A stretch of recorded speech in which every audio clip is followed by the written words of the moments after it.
नमस्कार दोस्तों, SR education online classes में आप लोगों का स्वागत है। आज की जो वीडियो में हम बात करेंगे यानी कि ईवीएस क्लास 3 की बुक हम पढ़ रहे थे एनसीईआरटी की 16, 17, 18 चैप्टर को आज हम पढ़ेंगे इस वीडियो में। अगर आपने फर्स्ट टू 15 चैप्टर तक मेरी वीडियो नहीं देखी तो आपको डिस्क्रिप्शन बॉक्स में जाके लिंक दी हुई, आप वहां से जाके वीडियो को देख सकते हैं और टेलीग्राम चैनल पे भी साथ ही जुड़ सकते हैं, जहां आपको डेली नोटिफिकेशन भी प्रोवाइड होता रहेगा जो भी हमारी वीडियो आती रहेगी टाइम टू टाइम। अगले चैप्टर की तरफ बढ़ते हैं यानी कि 16 चैप्टर की तरफ। लेसन नंबर 16 खेल खेल में इसके बारे में डिस्कस कर रहे हैं। कुछ बच्चे अपने स्थान पे यानी कि स्थानीय खेल खेले थे अपनी जगह पे, जहाँ पे हर स्थानीय खेल को अलग अलग जगहों पर अलग अलग नाम से भी जाना जाता है। इसके बारे में डिस्कस करते हैं। जो भी हमारे इम्पोर्टेंट पॉइंट रहेंगे और कंटेंट रहेगा पैडागोजिकल टर्म से रिलेटेड, वो मैं सारे आपको हाईलाइट करते हुए समझा दूंगी और बाकी पूरा जो चैप्टर है वो हमें पढ़ने की जरूरत नहीं है। जो हमारे लिए इम्पोर्टेंट है उसके बारे में हम डिस्कस करेंगे। पहला पॉइंट आ जाते हैं यानी कि पैडागोजिकल टर्म, इसके बारे में डिस्कस करते हैं। पाठ में कुछ स्थानीय खेल जैसे स्टापू, पिट्ठू, अष्टचंगा पे आदि तथा उन्हें खेलने में इस्तेमाल की गई चीजें जैसे ठिप्पी के नाम आए हैं। बच्चे से इनके यानी कि हम बच्चों से इनके स्थानीय जो नाम है उस पर बातचीत भी करवाई जा सकती है क्लास में। जैसे ये जो खेल के बारे में बताया गया है, अलग अलग स्थानों पर अलग अलग नाम से जाना जाता है। जैसे इसे लंगड़ी का खेल कहा जाता है, पैलो दिग्गो का खेल कहा जाता है, या टिप्पी खेल कहा जाता है, स्टापू खेल कहा जाता है। तो अलग अलग जगहों पर अलग अलग नाम से जाना जाता है। तो इसके विषय में हम बच्चों से चर्चा करवा जा सकते हैं। इसके साथ ही स्थानीय खेलों के प्रति बच्चों में रुचि विकसित करवा सकते हैं और खेलों के प्रति जानकारी भी बच्चों में विकसित हो सकती है। तो ये क्लास में अध्यापकों को करवाना काफी जरूरी होता है। अगले पॉइंट्स की तरफ बढ़ते हैं। कुछ स्थानीय खेलों के नाम के बारे में बताया गया है पाठ में। जैसे एक टांग से दौड़ना, जिसे लंगड़ी टांग भी बोला जाता है, जो हम खेलते थे बचपन में अक्सर। छुपन छुपाई का खेल हम खेलते थे। ऊंच मांगी नीच यानी कि जो ऊंच नीच का पापड़ा का जो खेल होता है वो भी खेलते थे। गिट्टे हम खेलते थे बचपन में। तो ये सारे हमारे स्थानीय खेल में आ जाते हैं। इसके साथ ही स्थानीय खेल में कुछ खेल और ऐड हो जाते हैं, जैसे गिल्ली डंडा, कंचे। स्थानीय खेल के बारे में बच्चों से चर्चा करवाई जा सकती है ताकि जो बच्चे हैं स्थानीय खेल पर, इन खेलों को अलग अलग नामों से जाना जाता है, बच्चे जानकारी भी इकट्ठा कर पाएंगे बातचीत के माध्यम से और खेलों के प्रति उनकी रुचि भी विकसित हो पाएगी। जैसे इस खेल में जो बुआ और जो चाचा है वो गेम खेले शतरंज का, तो उसके विषय में हम बच्चों से चर्चा करवा सकते हैं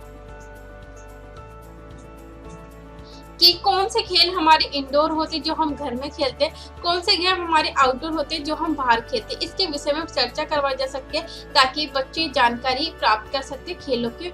यह हमारी पैडागोजिकल टर्म दी हुई काफी इंपॉर्टेंट है।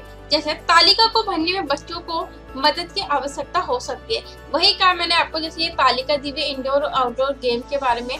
अगर बच्चों को नहीं पता तो अध्यापक को बच्चों की पूरा सहयोग करना चाहिए ताकि इंडोर और आउटडोर के बारे में बच्चे जानकारी प्राप्त कर सके, ताकि तालिका में वो भर सके। बच्चों को एक दूसरे की मदद करने का मौका दे, यानी कि जब वो ये एक्टिविटी करे तो उसके साथ ही बच्चों को एक दूसरे के साथ सहयोग और सीखने का मौका देना चाहिए, ताकि बच्चे एक दूसरे के माध्यम से बेहतर तरीके से सीख पाते। क्योंकि जो व्यक्ति होता है और बच्चे होते हैं जो एक दूसरे से काफी बेहतर तरीके से सीखते हैं और समझते हैं। इसके साथ ही उनका जो सामाजिक विकास है वो भी विकसित हो पाता है और एक दूसरे से बच्चे सहजता से बहुत कुछ सीखते हैं। वही चीज मैंने आपको कहा था कि जो एक दूसरे से बच्चे हैं वो बहुत सारी चीजें सीखते हैं और बच्चों में सहयोग करने की जो प्रवृत्ति है वो भी विकसित हो पाएगी। अगले पॉइंट्स की तरफ बढ़ते हैं। जैसे हम बच्चों से कह सकते हैं कि अब जो उनके इलाके हैं किसी एक मशहूर खिलाड़ी का नाम जानते हो, यदि हाँ तो उनका नाम और वह किस खेल से जुड़े हैं इसके विषय में भी जानकारी इकट्ठा करके लाओ और बच्चे इस गतिविधि को जब खुद करेंगे तो बेहतर तरीके से समझ सकते हैं। यहाँ हमारी पैडागोजिकल टर्म आ गई है, इसके बारे में डिस्कस करते हैं। स्थानीय मशहूर खिलाड़ियों पर जानकारी एकत्रित करवाएं जो बच्चों को खेलों के बारे में ज्ञान और खिलाड़ियों के प्रति सम्मान को बढ़ावा देगा। वही चीज मैंने आपको बताई थी कि अगर बच्चे जो उनके स्थानों पे यानी कि जो उनके आसपास स्थानीय लोग हैं जो अपने खेलों में काफ़ी मशहूर होते हैं, उसके बारे में जब बच्चे जानकारी इकट्ठा करेंगे तो उसके साथ ही उनमें जो खेल के प्रति संवेदनशीलता और खेल में जो ज्ञान है वो भी विकसित हो पाएगा। साथ ही जो व्यक्ति खेल में काफ़ी मशहूर है उसके प्रति भी बच्चों में सम्मान की भावना विकसित हो पाएगी।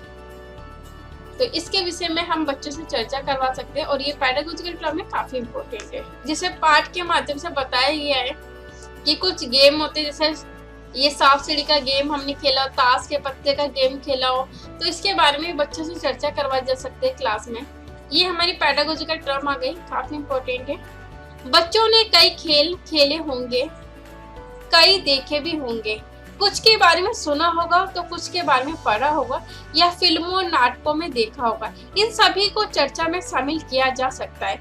वही चीज मैंने आपको बताई थी कि बच्चों को खेल के प्रति हमें रुचि विकसित करनी है और संवेदनशीलता विकसित करनी है, ताकि उनमें जो संवेदनशीलता है वो विकसित हो सके और बच्चे खेलों को बेहतर तरीके से समझ भी पाए। तो हम बच्चों से क्लास में गतिविधि करवा सकते हैं कि कौन से ऐसे खेल है जो तुमने फिल्मों में, नाटक में देखे या फिर अपने आसपास लोगों को खेलते हुए देखा। इसके विषय में जो अध्यापक है वो क्लास में वार्तालाप यानी चर्चा के माध्यम से करवा सकती है और उसके साथ ही बच्चों में खेल के प्रति सम्मान की भावना भी विकसित हो पाएगी और खेल में उनकी रुचि भी अच्छी तरीके से विकसित हो पाएगी। अगला पॉइंट 6 है, यानी कि तुम्हारे परिवार के लोग दिए गए चित्रों में से कुछ करते होंगे। इस विषय में अध्यापक क्लास में चर्चा करवा सकती है, बच्चों से पूछ सकती है कि तुम्हारे परिवार में कौन कौन से लोग हैं जिन्हें काम करना पसंद होता है, उस काम में उन्हें रुचि होती है। इसके बारे में बच्चों से चर्चा करवाई जा सकती है। किसी को पढ़ना अच्छा लगता है, किसी को सिलाई कढ़ाई करना अच्छा लगता है, इसके विषय में चर्चा करवाई जा सकती है। किसी को नाचना पसंद है, किसी को गपशप करना पसंद है, पेड़ पौधों की देखभाल करना पसंद है या फिर डाक टिकट इकट्ठा करना पसंद है। इसके विषय में भी बच्चों से चर्चा करवाई जा सकती है। हेलो दोस्तों, हमारा अगला पार्ट है पार्ट नंबर 17। इसका टाइटल है चिट्ठी आई। तो इसमें बताया गया है कि कम्युनिकेशन का सिस्टम कैसे काम करता है, हम अपनी बातचीत एक व्यक्ति से दूसरे व्यक्ति तक कैसे पहुंचा सकते हैं। पुराने समय में चिट्ठियों का ज़माना था और उसमें पत्र व्यवहार होता था, जिसमें एक बार एक कागज़ पर कुछ अपना संदेश लिखा और उसे डाक के माध्यम से भेजा जाता था, जिससे कि हमारी बात एक दूसरे हमारे जान पहचान के दूसरे व्यक्ति तक पहुंच जाए। तो ये उसके अंदर इस पार्ट के अंदर जो टाइटल है वो चिट्ठी आई है। इस पार्ट में जो चिट्ठी है उसने अपनी कहानी बताई है और आप देख सकते हैं कि इसे पोस्ट कार्ड कहते हैं। इसके एक तरफ एड्रेस होता था जहाँ पर वो चिट्ठी जानी होती थी, दूसरी तरफ अपना एड्रेस लिखा जाता है कि हमने कहाँ भेजा है, और इसकी जो दूसरी साइड है वो अपोजिट साइड पर वहाँ हम अपना संदेश लिखते थे। तो इस तरह से हम एक चिट्ठी को एक बनाते थे, तैयार करते थे। इसमें देखने वाली बात यह है कि इसमें एक खर्चा भी आता था जो कि डाक टिकट के माध्यम से हमें इसके ऊपर लगाना होता था। अगर हम पोस्ट कार्ड खरीदते थे तो पोस्ट कार्ड में इसके जो खर्चा है वो पहले से ही पोस्ट कार्ड के अंदर लगा हुआ होता था, जो कि बाय डिफ़ॉल्ट इसमें टिकट चिपका होता था। लेकिन अगर हम किसी लिफाफे में अपनी चिट्ठी को रख कर भेजते हैं जिससे कि कोई अन्य व्यक्ति उस चिट्ठी को, हमारे संदेश को पढ़ ना पाए, तो उसमें अलग से हमें डाक टिकट लगाना होता है और वो थोड़ा सा ज़्यादा होता है, महंगा होता है, जिससे कि उस चिट्ठी के राज को कोई और ना पढ़ सके। पोस्ट कार्ड साइज ये दिया गया है, इसके अंदर वो हम संदेश भेज सकते थे। इसके अंदर यहाँ पर 1 2 3 लाइनें होती हैं जिसमें हम एड्रेस लिखते हैं और एक पिन कोड नंबर होता है जो कि 6 डिजिट का होता है। पिन कोड नंबर से उस एरिया की डेस्टिनेशन का पूरा डिजिटल कोड होता है जिसके ज़रिए वो चिट्ठी वहाँ तक पहुँचती है। उसके बाद उस व्यक्ति का नाम और एड्रेस होते हैं जिससे कि वो सीधे उस व्यक्ति तक ये चिट्ठी पहुँच जाए। तो इस चिट्ठी के माध्यम से यही बताया गया है कि चिट्ठी की क्या कहानी होती है। इस कहानी को हमें पूरा पढ़ने की हमें ज़रूरत नहीं है, हमें सिर्फ बच्चों को ये बताना है। हम बच्चों से इस कहानी को पढ़वा सकते हैं कि चिट्ठी अपनी जीवनी कैसे लिख रही है और उसकी शुरुआत कैसे होती है और वो कैसे कैसे सफ़र करती है। जैसे अगर किसी व्यक्ति ने, किसी बच्चे ने अगर कोई चिट्ठी लिखी है तो वो सबसे पहले जाकर पोस्ट कार्ड खरीदता है, उसमें वो अपना संदेश लिखता है। संदेश लिखने के बाद उसे वो रेड कलर के लेटर बॉक्स के अंदर डाल देता है वहाँ से डाकिया उन सब चिट्ठियों को निकालता है और उन्हें अपने जो करीब का डाक खाना होता है वहाँ लेकर जाता है और उसमें वो एक ठप्पा लगाता है, जिससे कि उस चिट्ठी को उस एरिया जहाँ वो जाना है उस एरिया के बक्सों में डाला जा सके। तो जब उस बक्सों में डाल दिया जाता है और वो चिट्ठी उस थैलों में जाकर वहाँ उस जगह तक पहुँच जाती है जहाँ उसे पहुँचना है। वहाँ पर चिट्ठी की छटाई होती है, जिससे कि चिट्ठी उस पर्टिकुलर पिन कोड नंबर से उस व्यक्ति तक, उस एरिया तक पहुँच जाए, जिससे कि उस एरिया के संबंधित डाकिये को वो चिट्ठी ले जाता है और उस व्यक्ति को वो पहुंचा देता है, या उसके किस घर पर डाल देगा और डाल से वो अपने बॉक्स, जो घर का बॉक्स होगा, या उसे हैंड ओवर करेगा तो वो वहाँ से वो चिट्ठी प्राप्त कर सकता है। इसी तरह से यहाँ पर एक पहेली दी गई है, इसमें कुछ चित्र दिए गए हैं जिसके माध्यम से हमें ये सारी कहानी को बताया गया है, लेकिन इस चित्रों को आगे पीछे डिसऑर्डर किया गया है, जिसमें देखिए आपने देखा होगा हर चित्र के साथ एक गोला बना हुआ है, जिस गोल और वाइट कलर का गोला है, जिससे ये बताया गया है कि हमें ये सभी चित्रों को क्रम से लगाना है कि सबसे पहले कौन सा पार्ट आता है, उसके बाद कौन सा पार्ट आता है, उसके बाद कौन सा पार्ट आता है। तो हम अगर इन फोटोज को ध्यान से देखेंगे तो हमें पता लगेगा, सबसे पहले ये वाला पार्ट आएगा जिसमें एक बच्चा है वो अपनी चिट्ठी को लिख रहा है, तो हम इस गोले पर 1 नंबर लिखेंगे। जब चिट्ठी लिख दी जाती है तो वो क्या करेगा, वो लेटर बॉक्स के अंदर चिट्ठी को डालेगा, तो इस गोले में 2 नंबर का लिखा जाएगा। उसके बाद क्या होता है, जब वो लेटर बॉक्स में चिट्ठियाँ इकट्ठी हो जाती हैं तो डाकिया उस लेटर बॉक्स से सारी चिट्ठियों को निकाल लेता है। तो यहाँ पर देखिए इस व्यक्ति को चिट्ठियाँ निकालते हुए दिखाया गया है, तो यहाँ पर 3 नंबर लिखा जाएगा। जब ये सारी चिट्ठियाँ लेकर वो डाकखाने जाता है तो वहाँ पर चिट्ठियों के ऊपर एक ठप्पा लगाया जाता है, जो कि इस चित्र के माध्यम से बताया गया है। तो यहाँ पर हम 4 नंबर लिखेंगे। जब ठप्पा लग जाता है तो सब चिट्ठियों को थैले में भर दिया जाता है उन डेस्टिनेशन पहुंचने के लिए। अगर दिल्ली की चिट्ठी है तो दिल्ली जाएगी, गाजियाबाद की चिट्ठी है तो गाजियाबाद जाएगी, और अगर मेरठ की चिट्ठी है तो मेरठ जाएगी, और अगर हरियाणा की चिट्ठी है तो हरियाणा जाएगी। तो इस तरह से वो थैलों में पैक कर दिया जाता है। तो यहाँ पर इसका अगला नंबर लिख दिया जाएगा। उसके बाद जब चिट्ठी उस डेस्टिनेशन तक, उस नियरेस्ट डाकखाने तक पहुँच जाएगी तो वहाँ से चिट्ठियों को फिर छांटा जाएगा उस पर्टिकुलर एरिया के लिए। तो यहाँ पर उस चिट्ठियों की छटाई की जा रही है कि पिन कोड से उन चिट्ठियों को छांटा जाए और उससे संबंधित डाकियों को वो चिट्ठी दी जाए, जिससे कि डाकिये चिट्ठी लेकर तो घर तक पहुँच सके। तो यहाँ पर हम नेक्स्ट नंबर लिखेंगे। उसके बाद क्या होता है कि डाकिया यहाँ से वो चिट्ठियों को लेगा और उस संबंधित व्यक्ति तक जिसके एड्रेस लिखा हुआ था वहाँ या तो उसे हैंड ओवर करेगा, या उसके बाहर जो लेटर बॉक्स बना हुआ है वहाँ पर उस लेटर बॉक्स में डाल देगा। तो यहाँ पर नेक्स्ट नंबर लिख दिया जाएगा। फिर उसके बाद वो लेटर बॉक्स से अपने घर के बाहर जो लेटर बॉक्स होता है उसे खोल कर देख सकता है, या फिर हैंड ओवर की गई चिट्ठी को पढ़ा जाता है। तो यहाँ पर वो आखिरी नंबर लिख दिया जाएगा। तो ये सब कम्युनिकेशन के सिस्टम है। इस तरह से चिट्ठी का एक सफ़र होता है जो कि वो पूरा होता है। तो कम्युनिकेशन में चिट्ठी अपने आप में एक अहम रोल प्ले भी करती है। इस बात को भी हमें बताना होगा। यहाँ पर बच्चों के लिए कार्रवाई दी जा सकती है कि एक जूते का डब्बा लिया जाए और उसको लाल रंग से पेंट किया जाए, तो मदद से एक लेटर बॉक्स बनाया जाए और उसे डिज़ाइन किया जाए, जिससे कि डाकखाना बन सके, लेटर बॉक्स बन सके। और हम इसकी मदद से बच्चों को एक नाटक के लिए भी हम जागृत कर सकते हैं कि चिट्ठी किस तरह से जाती है, डाकिया बनाया जाए, किसी को लेटर लिखने वाला बनाया जाए। इस तरह से हम तैयार कर सकते हैं। तो बच्चों को पूरी तरह से समझ में आ जाएगा कि चिट्ठी का सफ़र कैसे तय होता है। इसमें हम बच्चों से ये भी कह सकते हैं कि अपने घर में, अगर आपके घर में कोई चिट्ठी रखी है तो वो सब लेकर आएँ और उन चिट्ठियों को आपस में एक दूसरे को दिखाएं कि चिट्ठियाँ कैसी कैसी होती हैं और उन पर जो डाक टिकट लगी होती है वो किस तरह की होती है। क्या सारी डाक टिकट एक जैसी होती हैं या उनमें अंतर होता है। इस बात को हमें बच्चों को बताना होता है, और जिससे कि बच्चों के अंदर जागरूकता पैदा हो। और इस कम्युनिकेशन सिस्टम में हमें और भी चीज़ें बतानी होती हैं कि किस तरह से चिट्ठी के अलावा और कौन कौन से ऐसे माध्यम हैं जिससे कि हम अपनी बात को दूसरे व्यक्ति तक पहुंचा सकते हैं। जिसमें टेलीफोन है, आजकल तो फ़ोन के साथ इंस्टाग्राम, व्हाट्सएप, इस तरह की टेक्निक, फेसबुक, इस तरह की टेक्निक भी चल गई हैं जिससे कि हम अपनी बात को एक व्यक्ति से दूसरे व्यक्ति तक पहुंचा सकते हैं। तो हमें इन सब बातों को बच्चों को डिस्कस करना चाहिए जिससे कि बच्चों के अंदर जागरूकता पैदा हो और वो इन सब बातों को समझ सकें। तो हमें इसके साथ ये भी बताना होता है कि इसमें व्यक्ति जो लेडीज़ हैं और जेंट्स हैं सब मिलकर काम करते हैं और इसमें कोई भेदभाव नहीं किया जाता है। और जब हम आगे बात करते हैं तो फ़ोन का जिक्र कर सकते हैं। इसमें तरह तरह के जो फ़ोन बने होते हैं, हम फ़ोनों को भी डिज़ाइन करके दिखा सकते हैं कि किस किस तरह के फ़ोन होते हैं। हर बच्चे को अलग अलग फ़ोन बनाने के लिए दिया जा सकता है कि वो अपनी किताब में इस तरह का फ़ोन डिज़ाइन करें।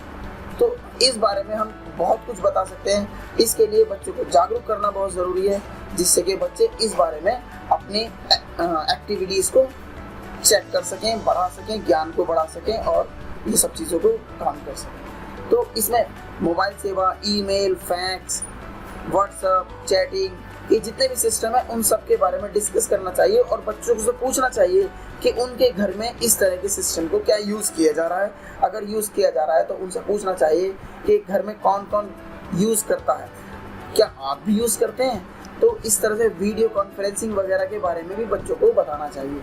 तो वैसे ये चैप्टर बहुत ही अहम है और इस बारे में हमें बच्चों को सारी जानकारी देनी चाहिए जिससे कि बच्चों के अंदर एक जागरूकता पैदा हो हर चीज़ के प्रति, अपने आसपास में फैले हुए एटमॉस्फेयर के प्रति। और उनसे चिट्ठी बनवानी चाहिए, डिज़ाइन करवानी चाहिए कि वो अपने एक प्लेन पेज पर चिट्ठी बनाएं और उसका डिज़ाइन तैयार करें और देखें ये किसकी चिट्ठी अच्छी बनी। तो इस तरह से इस पार्ट को हम बहुत ही ज़्यादा इंटरेस्टिंग तरीके से पेश कर सकते हैं और बच्चों में जागरूकता पैदा कर सकते हैं। तो पेडागोजी के लिए बहुत ही इम्पॉर्टेंट सब्जेक्ट्स है, इम्पॉर्टेंट मैटर है, तो इसके बारे में जागरूकता पैदा करना बहुत। अगला जो लेसन है, लेसन नंबर 18 के बारे में पढ़ते हैं। टाइटल जो है वो है ऐसे भी होते हैं घर, इसके बारे में डिस्कस कर। ये जो पूरी कहानी बताई गई है श्रीनगर की बताई गई है। मेरा नाम नसीम है, मैं श्रीनगर में रहता हूँ। कल से हमारे जो स्कूल में बहुत चहल पहल है, ये पूरे 7 दिन तक रहेगी। जानते हो क्यों? हमारे स्कूल में कैंप जो लगा है, कैंप पे कई जगह के बच्चे आए हुए हैं। मैदानों में टेंट लगाकर सबके रहने का इंतजाम भी किया गया है। ये जो पूरी कहानी बताई गई है श्रीनगर की बताई गई है। और स्कूलों में जो है वो स्कूल के अंदर कैंप लगाए हुए हैं जहाँ पे अलग अलग जगह से बच्चे आए गए हैं। तो उसके बारे में डिस्कस करते हैं। ये हमारा पेडागोजिकल टर्म है, काफी इम्पोर्टेंट है, इसके बारे में डिस्कस करते हैं। मकानों की विविधता दिखाने के लिए कुछ जगह जैसे असम, राजस्थान, दिल्ली, पहाड़ी इलाके का उपयोग हुआ है। इन जगहों का परिवेश समझने से बच्चे इन मकानों को समझ पाएंगे। किस तरह मकानों की विविधता है, किस प्रकार के मकान है, उसके बारे में चर्चा करवाना बहुत जरूरी होता है। इससे बच्चे जो है वो मकानों की विविधता के बारे में भी जानकारी इकट्ठा कर पाएंगे। और ज्यादातर जो क्वेश्चन पूछा जाता है जैसे असम में किस प्रकार के घर है, राजस्थान में किस तरह के घर है, दिल्ली हो गए, पहाड़ी इलाके हो गए, इनका जो उपयोग है और मकानों की जो विविधता है, यहाँ से क्वेश्चन डायरेक्टली पूछ लिए जाते हैं। तो इसके विषय में चर्चा करते हैं। और जो ज्यादातर जो मकान बनाए जाते हैं वो लोग उस स्थान को ध्यान में रखते हैं, यानी कि परिवेश के अनुकूलन के हिसाब से घर बनाए जाते हैं। इसको भी बच्चे ध्यान से समझें। फिर बच्चों ने बारी बारी से अपने अपने घर के बारे में बताया। सबसे पहला जो ग्रुप था वो भूपेन का था। भूपेन ने अपने घर के बारे में बताया, उसके बारे में डिस्कस करते हैं। सभी जो पॉइंट्स है मैं हाईलाइट कर दूंगी, ये काफी इंपॉर्टेंट चैप्टर है और इसमें से जहाँ से डायरेक्टली क्वेश्चन पूछ के लिए गए हैं। जो भूपेन है उसने बताया कि मैं असम के मोलन गांव से आया हूँ। हमारे यहाँ बहुत बारिश होती है, इसलिए हमारे घर जमीन से लगभग 10 से 12 फुट ऊंचे बने होते हैं। इन्हें मजबूत बांस के खंभों पर बनाते हैं। ये घर अंदर से भी लकड़ी के ही बने होते हैं। जैसे असम के घर है, इसके बारे में बताया गया है। और यहाँ से क्वेश्चन जो पूछा जाएगा वो पूछा गया था, वो यही पूछा गया था कि जो असम के जो लोग हैं वो किस तरह के घर उनके रहते हैं। जैसे यहाँ के जो घर होते हैं वो घर जो है वो घर जमीन से लगभग 10 से 12 फुट ऊंचे बने होते हैं। और जो बारिश होती है, असम में बारिश भी बहुत ज्यादा आती है। और जो घर बनाए जाते हैं वो मजबूत बांस के खंभों पर बनाते हैं। और ये घर जो होते हैं वो अंदर से भी लकड़ी के बने होते हैं। तो ये जो क्वेश्चन है डायरेक्टली पूछ लिया गया था, काफी इम्पोर्टेंट है कि असम में किस प्रकार के घर होते हैं। ऑप्शन दे देंगे, ऑप्शन में से आपको एक छांटना होगा तो सही होगा। अगले घर के बारे में पढ़ते हैं। जैसे अगला जो घर दिया है वो पहाड़ी इलाका भी है, यहाँ पे बारिश भी बहुत हो रही है, इसके बारे में डिस्कस करते हैं। इसमें जो बताइए कि मैं मनाली से आई हूँ, जो एक पहाड़ी इलाका है। हमारे यहाँ बारिश बहुत होती है और बर्फ भी बहुत पड़ती है, यानी कि बर्फ भी पड़ती है बारिश के साथ साथ। जब ठंड ज्यादा हो जाती है तब धूप में बैठना अच्छा लगता है। हमारे जो मकान होते हैं वो पत्थर और लकड़ी से बनते हैं। तो जो पूछ सकते हैं, ऑप्शन आ सकता है कि जो मनाली है उसमें वहाँ पे कौन किस प्रकार के घर होते हैं। जैसे मकान जो है वो पत्थर और लकड़ी से कहाँ बनते हैं, उसके बारे में पूछा जा सकता है। अगली जो चित्र दिखाई गई, ये दिल्ली के घर में किस प्रकार ऊंची ऊंची इमारतें, झुग्गी झोपड़ियों के बारे में बताया गया है। तो अलग अलग जो मकान है उनकी विविधता के बारे में चर्चा की गई है। जो है वो भारत की राजधानी है। और जैसे दिल्ली जैसे बड़े बड़े जो शहर होते हैं, वो गांव और जो कस्बे के लोग होते हैं वो काम की तलाश में अक्सर आते हैं। और ये लोग अक्सर जो है वो शहर में ही बस जाते हैं, यानी कि वो अपने काम की तलाश में आते हैं, तो वो वहीं अपनी रोजी रोटी का जुगाड़ कर पाते हैं। और यहाँ रहने वाले जो लोग हैं वो बहुत ज़्यादा है और जो जगह है वो भी बहुत कम है, क्योंकि जो लोग हैं एक तो उसी परिवेश के लोग हैं, उसके और उस पर से जो होता है वो जो अलग अलग शहरों से लोग हैं, कस्बों से लोग हैं, वो भी काम की तलाश में आते हैं, तो इसलिए जो जगह है वो भी कम रहती है।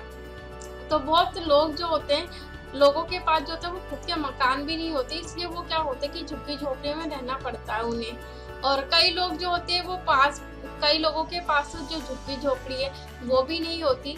तो लोग जो है वो जैसे फुटपाथ हो गया, सड़क हो गई, रेलवे स्टेशन हो गए, वहीं पर ही अपनी जो रात वहीं बिताते और ताकि वो अगला जो सुबह का काम है वो कर सके।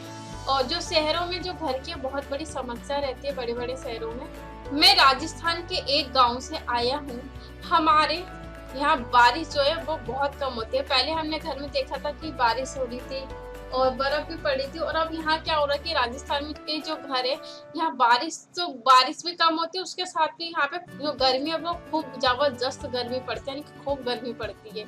हम लोग जो है मिट्टी के घरों में रहते हैं और घरों की दीवारें बहुत मोटी होती है। इन दीवारों को मिट्टी से लीप पोत कर सुंदर बनाया जाता है। छतें जो होती है वो कटीली पहाड़ियों की बनी होती है। जैसे चित्र के माध्यम से आप देख सकते हो कि जो छत बनाई गई वो कटीली झाड़ियों से बनाई गई, और जो उसकी दीवारें हैं, ये छतें जो होती है इनकी कटीली झाड़ों की बनी होती है और मिट्टी से लीप पोत कर इन्हें बनाया जाता है। और दीवारें मोटी होती है, वो राजस्थान के घर होते हैं। ये हमारी पेडागोजी के टर्म, इसके बारे में डिस्कस करते हैं। बच्चों से बेघर लोगों की मुसीबतों के बारे में संवेदनशीलता से बातचीत करने की आवश्यकता है। जैसे बताइए कि जो बड़े बड़े हमारे शहर होते हैं उसमें किस प्रकार से जो है वो जगह की कमी होती है, तो लोग अपनी जो फुटपाथ वगैरह पर अपनी जिंदगी व्यतीत करते हैं ताकि वो अगले दिन का काम कर सके, अपना दैनिक जीवन जी सके।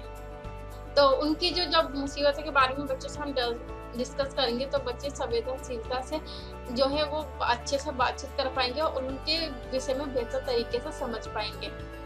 उसके बाद सभी बच्चों ने क्या किया कि इलायची और बादाम के डला हुआ कहवा जैसे चाय पिया, जिसे श्रीनगर में बोला जाता है केवल इलायची और बादाम का डला हुआ। और उसके बाद बच्चों ने काफी एंजॉय किया था। और जो डल झील है, ये यहाँ से पूछा भी गया कि जो डल झील है वो श्रीनगर में, हमारे जीके का क्वेश्चन है कि डल झील कौन से इलाके शहर में है, वो है श्रीनगर में। और वहाँ जो बच्चों ने ज्यादातर देखा है, यानी कि जो चित्र दिए गए, हाउस बोट दी गई है और ये पहाड़ी इलाके में जिस तरीके से दी गई है नाव, तो वहाँ हमने एक हाउस बोट देखी और जिसे शिकारों में बच्चे बैठे थे, उन्होंने अपने बारे में बताया था कि हाउस बोट और शिकारे किस प्रकार अलग है। जैसे ये हाउस बोट है, हाउस बोट में क्या होता है कि ये जो घर है कि दूसरे घर से किस तरह अलग है। ये सिर्फ जो हाउस बोट होता है वो पानी में एक तैरता हुआ घर होता है। काफी इंपॉर्टेंट चैप्टर है और इसमें बताई गई कि अलग अलग घरों के बारे में बताया गया, इसके बारे में डिस्कस करते हैं। जैसे बर्फीले जो ये बर्फ का बना हुआ घर होता है, इसे कहा क्या जाता है, इसे बर्फ का जो घर होता है इसे इंग्लिश में इग्लू कहा जाता है। ये हाउस बोट हमने जो देखा था वो श्रीनगर में देखा था। ये क्या है, हमारी हाउस बोट होती है। और ये बड़ी बड़ी जो इमारतें हमें देखने को मिलती है, ये बहुमंजिला मकान होते हैं जो बड़े शहरों में देखने को मिलते हैं। और ये तंबू बच्चे जो श्रीनगर में तंबू गाड़ कर रहे थे, जहाँ पे अलग अलग शहरों के बच्चे आए थे, उनके स्कूल में कैंप लगाया था। तो ये तंबू होते हैं हमारे, और ये कुछ झोपड़ियाँ से बनी हुई है। तो ये इसको देखिए, यानी कि झोपड़ियाँ हैं। ये कुछ चित्र दिए गए थे जिसका मिलान हमें करना था सही ढंग से। अगले पॉइंट्स की तरफ आते हैं, यानी कि अगली जो पेडागोजिकल टर्म है हमारी, मकान की चीजों से बनाए जाते हैं। बच्चे अपने आसपास उपलब्ध इन चीजों को इकट्ठा करके बेहतर ढंग से समझ सकेंगे। यानी कि जैसे इसमें बताई गई कि जो घर है वो किस किस चीजों से मिलकर बनाया जाता है। घास से मिलकर, मिट्टी से, लकड़ी से, सीमेंट से, कैनवास से, लोहा, प्लास्टिक, चूना, बांस, ईंटें, कांच, पत्थर, किन किन चीजों से मिलकर घर बनाए जाते हैं, इसके विषय में चर्चा करवाना बेहद जरूरी होती है। जो मकान बनाए जाते हैं वो परिवेश के अनुकूल बनाए जाते हैं। जिस परिवेश और वातावरण जिस शहर का जैसा होता है उसी के अनुकूल ही जो घर है वो बनाए जाते हैं। तो इसके विषय में चर्चा करवाई जा सकती है बच्चों से, ताकि जो बच्चे हैं वो घरों की विभिन्नता के बारे में समझ पाए, और उसके साथ ही जो घर बनाने में किन किन चीजों का प्रयोग किया जाता है उसके बारे में भी बेहतर तरीके से समझ पाएंगे। ये हमारा जो 18 नंबर का चैप्टर था काफी इम्पोर्टेंट है। आज की वीडियो में बस इतना ही।